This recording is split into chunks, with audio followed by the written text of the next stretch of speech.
Histoire. Histoire.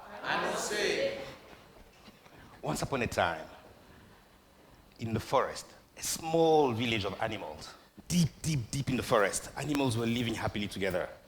Of course, you know, the lion king, the zebra, the leopards, all of them living in peace together in that village. One day, there was a drought. No more water. Animals started dying one after the other. So the king lion, called everybody together in the place of the village and said, "My people, we have to do something. Otherwise, we're all gonna perish. There is a village next door. In that village, there is an old magician. He has the secret to save us. Between the two villages, there is a big monster. I want the bravest of us to run to the village and find the solution." Elephant goes, too bad, he can't make it, and he gets beaten up and runs back to the village. The leopard also tries and runs back, it doesn't work. And everybody tries, the lion, and eventually there is the little rabbit who goes, "Oh, can I try?" The king goes, "Come on, not you." Everybody goes, "Not you, you stupid. Please let me try, please let me try." And eventually they say, "Okay, go." Well, I'll cut a long story. I can tell you that story forever. That story is the story of Kalulu Kalamushi. Kalulu Kalamushi. Kalulu is a rabbit, a little rabbit. In Swahili, he is the little naughty rabbit. That little naughty rabbit eventually goes on, fights the thing, kills the monster, gets the solution, and the village gets going back again. This is a story that my grandfather used to tell us when he used to go on holiday in Likasi, by the fireplace and whatever, and telling us these stories. So you realize that I've been brought up with stories since I was a kid, since I was a baby. Stories have been part of my life and marked my imagination. Of course, later on at school, you know, we had the sort of Western version, Cinderella, Little Red, and everything, and it was fantastic. At 6-year-old, I discovered comics. I discovered Tintin. I read everything, Tintin, Les Picaros, everything. And I read everything I could find, and I got crazy about reading. I remember reading the Bible when I was 12-year-old. I read it as a novel. Television helped a big role as well. I mean, there's a lot of young people here, so you won't know. This is the Ballet Lianja. The Ballet Lianja is a big epopee Lianja, a fantastic musical that was showing on, we were watching on TV as kids, that was relating the story of all the Congolese kings from Kuba to Luba to everything until the days of today. It was amazing. I promised myself that one day I have to produce it because I think the young people deserve to know it. So yes, I've been sort of soaked in stories since I was a kid. But it really, really all came together when I discovered superheroes. Oh yes, Spider-Man is my favorite, actually. Peter Parker, Clark Kent. During the day, they're just simple, normal guys. At night, not at night, but when they sort of disguised, they run out there, kill bad people, save the world. It was amazing. So these things really sort of have marked my imagination, my story, and my life forever. Of course, it's not a surprise that 40 years later, I'm still the kid who still believes in superheroes. And it's not a surprise as well that eventually I ended up doing the type of job I do, I believe in stories. I believe in the power of narratives because I believe that a lot of things we do, you coming over here somehow is a narrative. What are you doing today? I'm going to TEDx and attend this and this and this. Preparing this for you was a narrative. A lot of things, I tend to look at life as a series of narratives. Narratives make you see things differently. Things can look this way, narrated a certain way, they can become this way. So I ended up doing the job I do, and when people ask me, what do you do for a living? My answer is, I'm a storyteller. Oh, really? Yes, that's what I do, what I'm doing now. I'm a storyteller. I tell stories about my clients' brands. I tell stories about clients, make them look good, or making people understand who they are or what they want. I tell stories about my company when I try and sell it and try to get a new business.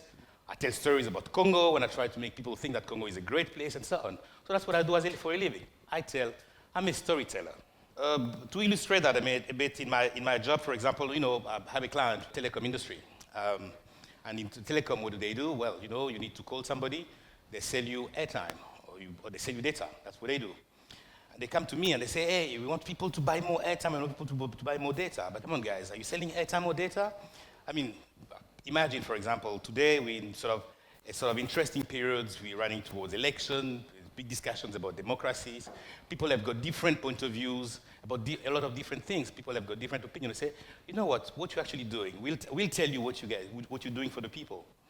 There is different people with different opinions. It's a time where there is different cultures, there is different mindsets, but it's a time where, in these times, this is when people really need to communicate. So let's help people talk. And as a result, we have a campaign that says, let's make people talk, for better, for democracy, and so on. The client is selling airtime. We're selling hope. It's a different story. The product is the same.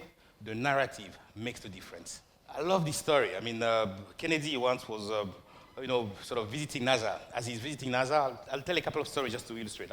We're telling stories, so let's get on. So he's visiting the NASA, and as visiting the NASA, he sees a guy. The guy is mopping the floor. He looks very, very serious. And he goes to the guy and says, hey, but what's your job here? The guy says, my job, and the guy is a black guy, old. The guy stands tall and says, I'm helping send somebody to the moon, proudly. I have another one. There's three guys. They're working. They're sort of bricklayers working on a site. Somebody who passes by and goes to the first one and says, hey, what's your job? The guy says, me, I make bricks. Say, oh, okay. He goes to the second one. What do you do? Say, me, I'm building a wall. And he goes to the third one. But you, what do you do? The guy says, me, I'm building a cathedral. The first one's got a job. The second one has got a career. The third one has got a calling. Same fact. Different story. The story makes the difference. I have another one, and it's closer to what I do for a living. There is an advertising guy. He's going to a meeting. He's late, and he's running quickly. He's coming with his car. As he parks, he finds a blind man, sitting by the corner. The guy's got a sign. The sign says, hey, please help me. Please help me, I'm blind. And he's got this box where he's sort of expecting people to put money. There is nothing inside. He stops, takes a pen, takes a piece of paper, writes something on, puts it back, and goes up to his meeting. 2 hours later, as he's coming out, he stops by, and the guy's thing is full. He says, wow. And the guy says, but what did you write? The man said, it's the first day of spring, the sky is blue, flowers are bright, but I can't see them. Same fact, different story, different impact. That's where I started understanding the power of the story that can really change how you see who you are. The story can make a difference between loving you and hating you. The story can make a difference between buying and rejecting. So that's great, but then it's important to understand what story is being told. I told you that everything we do is about stories. So who we are, the way we project ourselves, what we do, how we meet people, how we talk to them, there is a story that is being told. They're telling us a story. We're telling them a story. We have to ask ourselves, what story is being told about you? When I put that picture, what comes to mind when I say Barack Obama? What sort of words come to your mind or thoughts? First black president, yeah? Greatness, yeah? Ambition, yeah? Fantastic, great words. So you have positive, so there is a positive story. I mean, this is Barack Obama's stories as you read it, as it is told. That's the story that is told about Barack Obama. Well, I went on, because I'm a bit of a nerdy, so I went on and said, let me Google that. I Googled Barack Obama. And this is the first thing that appears. Yeah, Michelle Obama just released her book. Great story. Barack Obama, on Thanksgiving, he goes out there and, shares the food with the guys. Great story. So you read it, the story is being told about him. Well, I started getting hooked. So this morning I went on and I said, let me try France. Then, when I try France, I say, okay, there's something about fuel protests. But they're also talking about the soccer, but they talk about the Tour Eiffel, come visit the Tour Eiffel, go to the Château de Versailles. So it's not bad. I mean, there is sort of a nice story about France. And then I went on because I got hooked, and I was like, hey, let me try DRC. So this is what came out. Top story, UN peace killers in flight, global conflicts this week, Ebola outbreak in DRC. Now, it may not be, we are here and there is aircon and we had great food in between and we're talking about great things. So DRC is not just about that, but that's the story that's being told. That's the story. You have to take control of the story. Now, as you take your sort of journey to take control of your story, you have to ask yourself, but who's telling your story?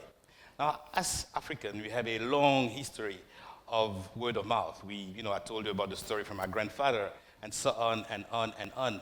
It's really such a pity that we do not write. We do not write enough.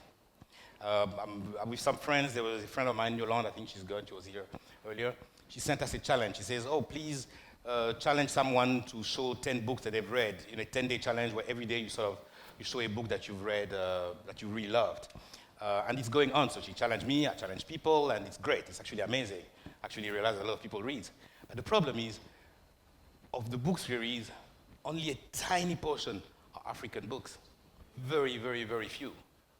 Okay, they're all international books. I mean, sort of Western books. So we don't write the books. We don't write our story. We don't tell our version of the story. We don't put it in books. Okay, we don't even tell it in movies. Okay, we don't have a cinema sort of industry, a decent cinema industry, which is a great opportunity to tell our story. Americans use movies. We all know about America, even us who haven't been there, because we see it in movies every day. Well, the Nigerians are sort of doing a great effort. It started with Nollywood. It was pretty poor at the back. It was telling their version of the story. It wasn't very well packaged. It's starting to look really, really, really good. And I think we should really take on the same step. I have a small video that I want to play. Le meilleur de la République démocratique du Congo, invitons le monde à découvrir un pays continental. Tel est le titre du magnifique livre consacré à la RDC, un pays qui souvent fait la une des médias, mais pas toujours pour de bonnes raisons. Comment est né ce projet ? Comme vous l'avez dit, la RDC, c'est un pays qui fait la une pour beaucoup de choses et pas toujours pour les bonnes. On fait des affaires dans ce pays, on y vit. Nous pensons qu'il y a tellement de bonnes choses à raconter, tellement de choses à découvrir, des choses à raconter pour les Congolais, faire découvrir le Congo aux Congolais, faire découvrir le Congo aux autres Africains et pourquoi pas au monde entier. Il y a tellement de belles choses à raconter. Les élections, les premières élections démocratiques, les deuxièmes, celles qui vont venir, elles font partie de l'histoire, ce sont des données. Nous, entre-temps, il y a des choses positives qui se font. Tout n'est pas que positif et optimiste. Donc, vous avez décidé, c'est le choix que vous avez fait, ne parler que de ce qui marche. Vous savez, on va laisser l'autre parler du négatif. Pour moi, l'exemple, on le laisse aux autres. Pour moi, un bel exemple, c'est la France. Je suis un marketeur à la base, un marketeur classique. Et lorsque je suis rentré en RDC, je travaillais sur de bonnes marques, de très beaux projets, les grandes marques de bière, les grandes marques de télécom. Et l'idée, c'est de se dire, mais tiens, il y a une marque sur laquelle je voudrais réellement travailler. Je l'appelais Brand Congo Incorporated. En français, s'il vous plaît. C'est la marque RDC. Pour prendre le pays, Congo, comme un produit, comme un véritable produit marketing, et le vendre. Le vendre ses aspects positifs. Et en marketing, c'est ce qu'on fait. Ça veut dire, on prend une bière, il y a des aspects négatifs qu'on minimise, il y a des aspects positifs, résolument positifs. Qu'on met en avant. Qu'on met en avant et qu'on vend. Et c'est exactement ça. Et pour moi, le bel exemple, on est à Paris, le bel exemple, c'est la France. Paris, c'est un produit marketing incroyable. Un produit marketing qu'on vend français. OK, c'est un niveau.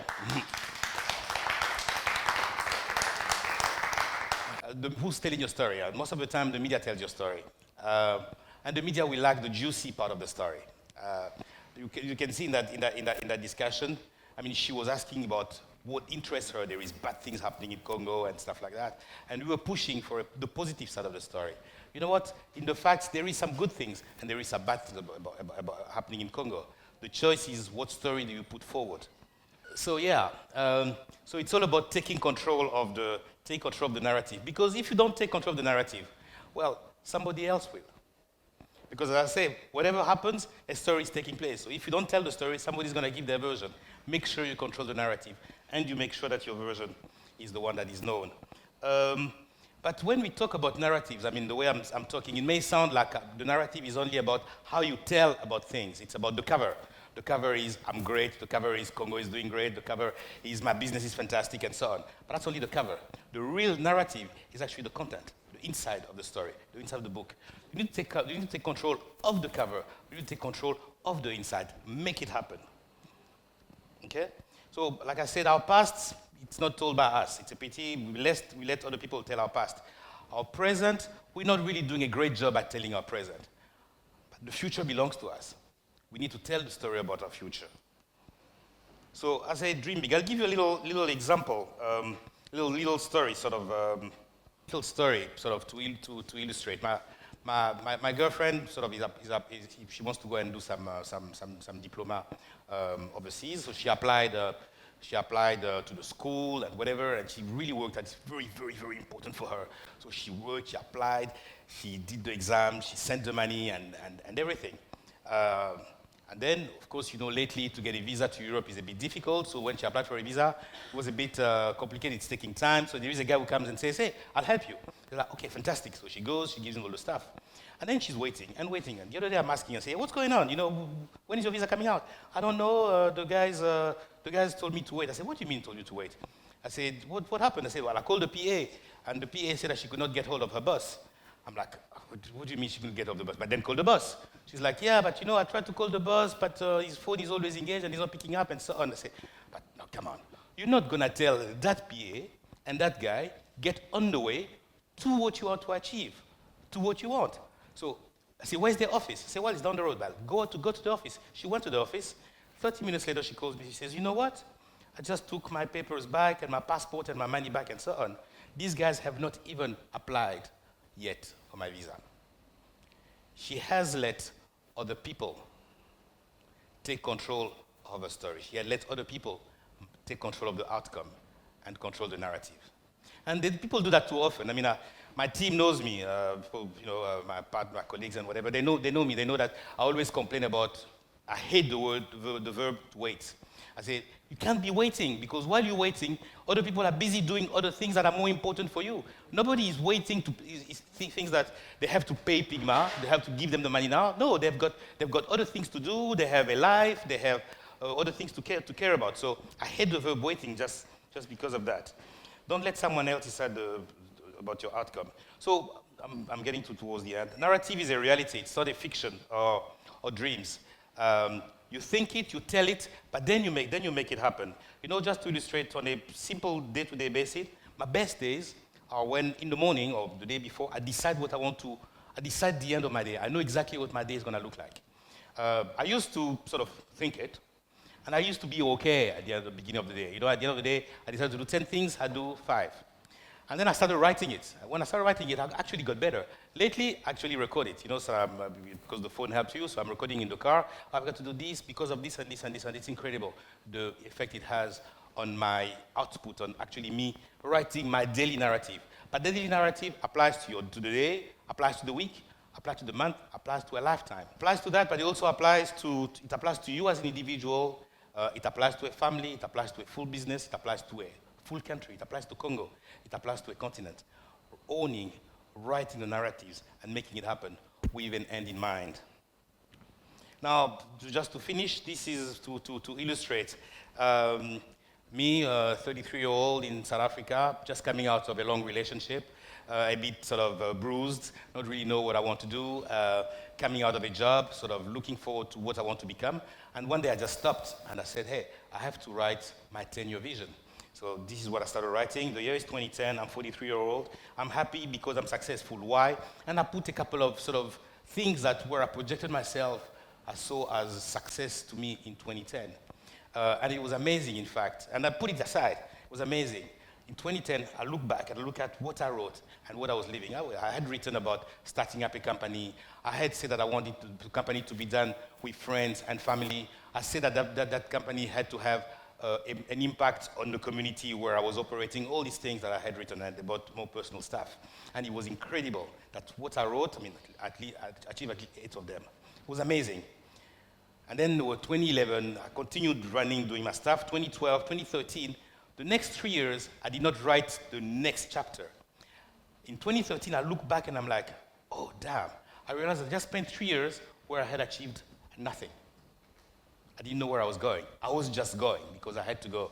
Of course, I tried to fix it now, so now I've written the next chapter, and hopefully it's gonna be fantastic. So to conclude, I want to say that I believe we have different careers. We have writers, we have strategists, we have engineers, and everything. We all have different careers, but in my mind, I think we all have one job, one career. Our career is that we are writers. We are, I'm turning the wrong, yeah, we all writers. We writers, I believe that we should be going into my world and getting crazy and have my imagination. I believe that we should be the writer of our own story. I think we should go out there and write a movie. Be the best writer, write the best script ever. Be the director, be the best director ever for that movie. And then when you have to pick an actor, pick a good one. Pick yourself. Be the best lead actor you can find. And then be the producer. Make sure that that movie is fantastic and it wins an Oscar. Because if you don't, well, you may stand up your life, just reacting to other people, or be a simple extra in somebody else's movie. That would be a pity. Thank you.